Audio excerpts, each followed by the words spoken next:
जनाब additional SP साहब, हमारे डीवाईएसपी साहिबान,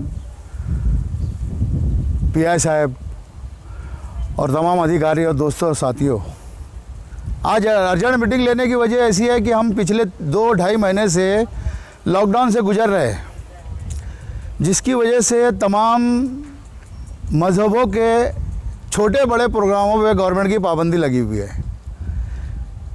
जैसा कि हम सब जानते हैं कि आज पिछले 2-2.5 महीनों से लोग अपने अपने घरों पे नमाज़ पढ़ रहे हैं। कल अल्हम्दुलिल्लाह ईद है।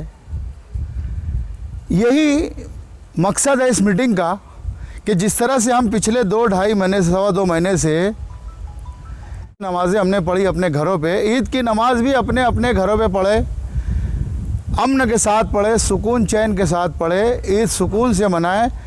और मैं पुलिस डिपार्टमेंट का तहे दिल से शुक्रिया अदा करता हूं कि उन्होंने इतने ख़तरनाक हालात में, संजीदा हालात में भी लॉकडाउन में बहुत सारा मुसलमानों को या रमज़ान के लिए हेल्प किया है। पहले दिन से हम लोगों ने एहतियात बरती थी, जो हम लोगों ने घर घर में ही नमाज अदा की है।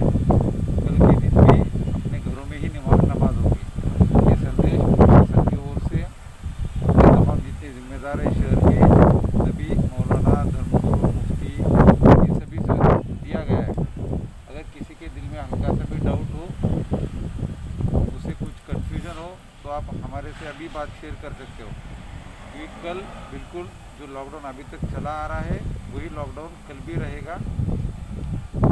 जो पहले छूट दी गई थी मस्जिद में किन लोगों को जाके नमाज़ पढ़ने की परमिशन है, जिसके पास प्रांत साहब का इशू किए वाला पहचान पत्र है, जिसको पेपर पे परमिशन मिली है, बस उतने ही पहले भी 3 या 4 लोग जो भी है, इतने ही लोग वहाँ पे जाके नमाज़ पढ़ सकते हैं।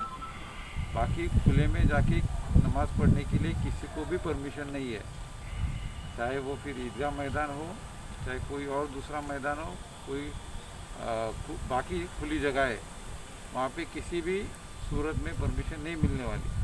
ऐसी कोई कोशिश करे वो भी बहुत गलत रहेगा, क्योंकि इस बीमारी का फैलाव केवल और केवल एक जगह पे भीड़ होने का है।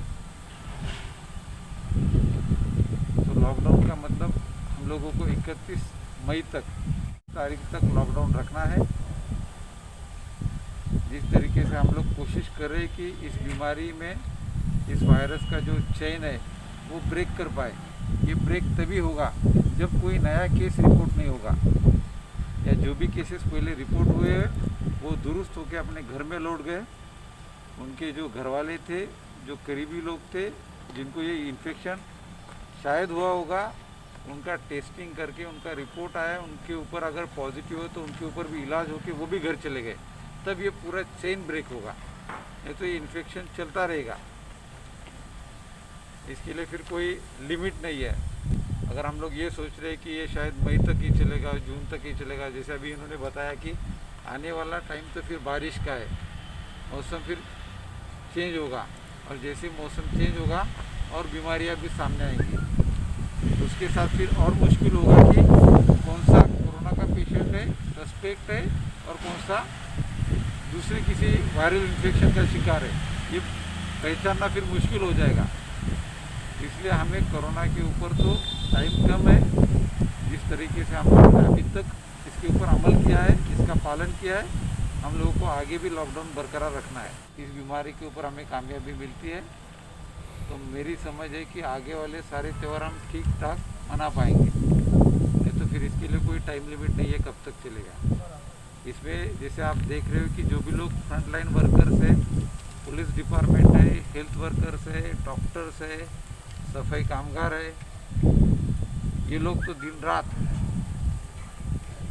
काम कर रहे हैं। इनके ऊपर लॉकडाउन है नहीं, ये घरों में चाहकर भी नहीं रह पा रहे, इन्हें बाहर तो निकलना ही है, और इनमें केसेस भी आ रहे हैं।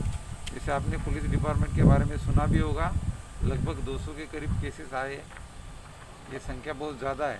पूरे महाराष्ट्र का विचार किया जाए तो हज़ारों में ये संख्या है। कई पुलिसकर्मियों की जान भी गई है इसमें। तो इसके बारे में हमें सीरियसली लेना पड़ेगा, तभी जाके हम लोग कुछ कर पाएंगे। और मेरी और एक आपसे दरख्वास्त है, गुजारिश है, रमज़ान के चलते ये भी देखा गया है कि लोग स्वैब देने के लिए या टेस्ट करवाने बाहर नहीं निकल रहे। अगर ये बात है तो हमें किसी में अगर लक्षण दिख रहे, कोई डॉक्टर के हिसाब से हाई रिस्क कॉन्टैक्ट में है, तो उसको तुरंत स्वैब देना ज़रूरी है। उसके रिपोर्ट पे ही आप लोग डिसाइड कर पाएंगे। अगर मान लो कोई इस तरीके का कोई सस्पेक्ट है, उसको इन्फेक्शन हो गया है, वो रिपोर्ट तक अगर वेट करेगा और घर में ही रहेगा, अपने मोहल्ले में रहेगा, तो वो बाकी लोगों के लिए भी खतरा है। इसलिए हम लोगों ने क्वारंटाइन सेंटर बनाया है, उसको आइसोलेट किया जा रहा है। इसको आप कृपा करके कोऑपरेट कीजिए। कि आज ईदगाह और मस्जिद में दुकानें नहीं होगा, अपने अपने घरों पे दुकाना होगा और हर लोग इसका पालन करेंगे, उसका एहतियात भी करेंगे। क्योंकि व्हाट्सएप पे, सोशल मीडिया पे, पेपर में इतना ज़्यादा फैले हुए, हर लोग एहतियात करेंगे अपने ढंग से। मेरा जहाँ तक ऐसा देखना